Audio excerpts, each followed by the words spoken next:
So hello everyone, स्वागत है आप सभी लोगों का डीएलपी यानी कि डेली लॉ पॉडकास्ट में। आज हम लोग यहाँ पर फॉरेन एक्सचेंज मैनेजमेंट एक्ट में रेसिडेंशियल स्टेटस अंडर फेमा 1999 के बारे में बात करेंगे। तो सर सबसे पहले यहाँ पर बात होगी पर्सन की, और पर्सन में हम लोग यहाँ पर दो अलग अलग कैटेगरी में क्लासिफाइड कर देंगे। एक तो होगा इंडिविजुअल और एक होंगे अदर देन इंडिविजुअल्स। तो सर इंडिविजुअल में कौन होगा यार? इंडिविजुअल में आपके और मेरे जैसे एक normal natural person. Other than individual में कोई भी कंपनी हो जाएगी, फर्म हो जाएगा, एचयूएफ हो जाएगी, एओपी हो जाएगा, आर्टिफिशियल जुडिशियल पर्सन हो जाएगा, ठीक है। एजेंसीज आती है इसके अंदर, as well as branch office और अदर कॉर्पोरेट्स ऑफिस भी आ जाते हैं। तो अब यहां पर इन्होंने बोला है साहब कि हम लोग क्या इनको पीआरआई मानेंगे या पीआरओआई मानेंगे। अब इस पॉडकास्ट में हमको ये डिस्कशन करना रहेगा।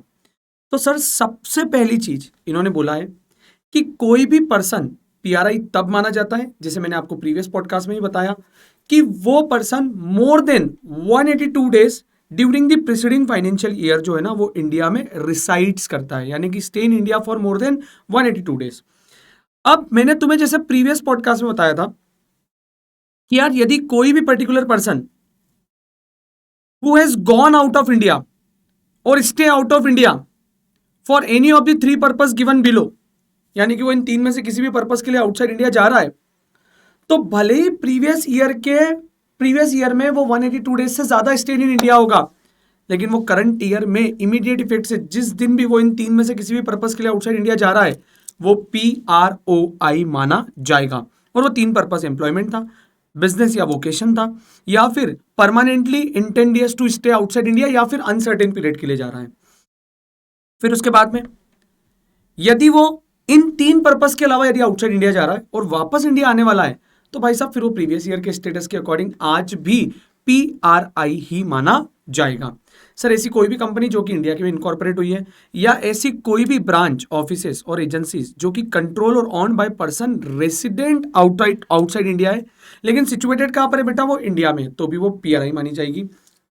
इसका जस्ट उल्टा कर दो बेटा कि कोई भी branch office agency outside India है लेकिन ऑन और कंट्रोल कहां से हो रही है बेटा? वो पर्सन रेसिडेंट बाय इंडिया, तो फिर ये क्या माना जाएगा आपका? ये पीआरआई मानी जाएगी, ठीक है। फिर उसके बाद हम लोग देखेंगे तो एक बहुत अच्छी बात बोली गई थी इस रेसिडेंशियल स्टेटस को लेकर कि साहब इनकम टैक्स में और कंपनीज एक्ट में रेसिडेंशियल स्टेटस को लेकर एक अलग टाइप के कॉन्सेप्ट्स होते हैं, लेकिन फॉरेन एक्सचेंज मैनेजमेंट एक्ट में हम लोग उसका करंट सिनेरियो देखते हैं कि उसका करंट सिनेरियो क्या है।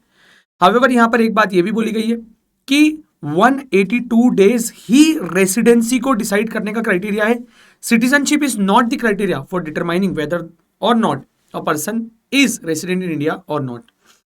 फिर एक 3 लिम्स हम लोगों को यहां पर दी गई थी आपके स्टडी मटेरियल में, और जो 3 लिम्ब थी, ये 3 लिम्ब बड़ी इंपॉर्टेंट थी, जहां पर आपको अलग अलग एंगल से इन्होंने क्या किया था, पीआरआई और पीआरओआई के बीच में डिस्टिंग्विश करके बताया था। तो आप उसको स्टडी मटेरियल से बहुत डिटेल में पढ़ना।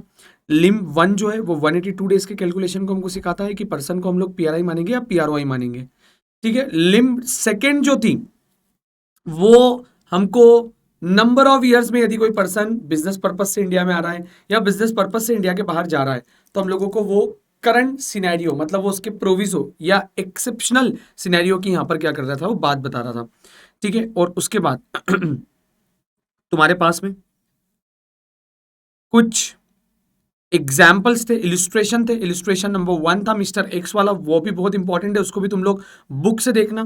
सारी लिम्स पढ़ने के बाद तुम्हें वो एग्जाम्पल डेफिनेटली समझ में आ गए होंगे, हम लोगों ने क्लास में भी डिस्कस किए। फिर उसके बाद यदि मैं बात करूँ इलिस्ट्रेशन नंबर 2 था, इलिस्ट्रेशन नंबर 3 और इलिस्ट्रेशन नंबर 4 हमारी मिस आलिया वाला इलिस्ट्रेशन था। ये चारों इलिस्ट्रेशन आपको समझ में आए होंगे।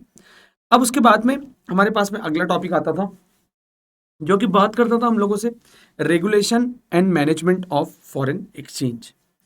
और ये जो regulation and management of foreign exchange है ना मालिक, ये हमसे बात करता है कि डीलिंग ऑफ फॉरेन एक्सचेंज।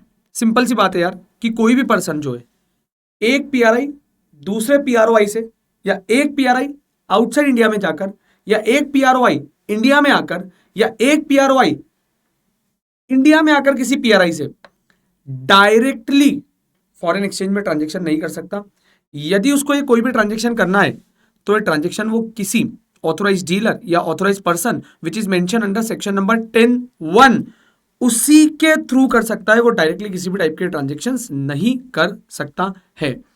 तो इससे रिलेटेड ना हम लोगों को सेक्शन नंबर 3 में 4 अलग अलग क्लॉजेस मिलते हैं, और वो जो 4 अलग अलग क्लॉजेस है ना, उन 4 अलग अलग क्लॉजेस में यही बात बोली है बेटा सबसे पहले कि no person shall deal in और ट्रांसफर एनी फॉरेन एक्सचेंज और foreign securities to person not being an authorise person. तो ऑथोराइज पर्सन के अलावा डायरेक्टली ट्रांजेक्शन कभी भी किसी से कर ही नहीं सकता है। सेकेंड इन्होंने बोला है मेक एनी पेमेंट टू और for the credit of any person resident outside India in any manner, ठीक है, वो भी नहीं कर सकता है। थर्ड इन्होंने बोला है receive otherwise than through an authorise person any payment by order or on behalf of any person resident outside India in any manner. तो यहां पर बेटा वो एक इंश्योरेंस पॉलिसी लेकर रखी हुई थी, वो वाला एग्जांपल आएगा कि यार भाई साहब यदि आपकी रिस्पॉन्सिबिलिटी है, आपने इंडिया में कुछ इन्वेस्टमेंट किया है या कुछ ऑब्लिगेशन लेके रखा है, तो PROIG आपको फॉरेन करेंसी में पे करना पड़ेगा, आप वो इंडियन करेंसी में पे नहीं कर सकते हो। क्यों आपको फॉरेन करेंसी में पे करना पड़ेगा, उसके पीछे रीजन है क्योंकि आज आपका ऑब्लिगेशन है और आप उसको इंडियन करेंसी में पे कर दोगे तो मालिक, तो यहां पे उन्होंने बोला कि जब आपको ऑब्लिगेशन पे करना है तब आप ऑब्लिगेशन पे करोगे इंडियन करेंसी में, और जब आपका राइट आएगा, जब पॉलिसी मैच्योर होगी तो तुम उसको ले जाओगे फॉरेन करेंसी में। इसलिए यहां पर इन्होंने बोला है कि आपको इसका भी पेमेंट फॉरेन करेंसी में ऑथोराइज डीलर के थ्रू ही करवाना पड़ेगा। आप यदि किसी भी फाइनेंशियल ट्रांजेक्शन में या क्रिएशन और एक्विजिशन ऑफ एसेट्स के ट्रांजेक्शन में एंटर्ड हो रहे हो तो भी आपको क्या करवाना पड़ेगा, किसी AD या AP के थ्रू ही करना पड़ेगा। द अबाउट ट्रांजेक्शन में carried on as otherwise provided in this act और विद द जनरल और special permission of the RBI। आपको RBI की परमिशन लेनी पड़ेगी, और जहां पर RBI की परमिशन की जरूरत नहीं है, आप नॉर्मली AD या AP के थ्रू ही वो ट्रांजेक्शंस कर सकते हो, ठीक है। फिर उसके बाद में कंसिडर्ड फॉलोइंग एग्जाम्पल, ये जो 4 बात मैंने आपको बताई इसके एग्जाम्पल दिए हुए clause A, clause B, clause C करके, जो कि बहुत इंपॉर्टेंट है। आप उस एग्जाम्पल को देखना और जब अगले पेज पे जाओगे, पेज नंबर 3.17 पे, वहां पर आपको क्लॉज D करके example pertaining two clause D, जहां पर हवाला ट्रांजेक्शन मैंने आपको समझाया था, ठीक है, अपने शरद सर के एग्जाम्पल से, वो भी बात वहां पर लिखी हुई है। Sir holding of foreign exchange, यहां पर इन्होंने बोला है कि कोई भी पर्सन जो है वो एक लिमिटेड अमाउंट से ज्यादा कोई भी फॉरेन एक्सचेंज कैश मतलब फॉरेन करेंसी में या कॉइन में अपने पास नहीं रख सकता है। हाँ, यदि उसको कोई भी एसेट्स को अक्वायर करना है, होल्ड करना है, ऑन करना है, पजेस करना है, इमूवेबल प्रॉपर्टी, किसकी बात कर रहे हैं, PRI की, कहां पर करेगा, आउटसाइड इंडिया, या फिर कोई भी PROI कहां पर करेगा बेटा, इन इंडिया, तो उसको क्या करना पड़ेगा, पहले जो भी गाइडिंग प्रिंसिपल है उन गाइडिंग प्रिंसिपल को फॉलो करना पड़ेगा।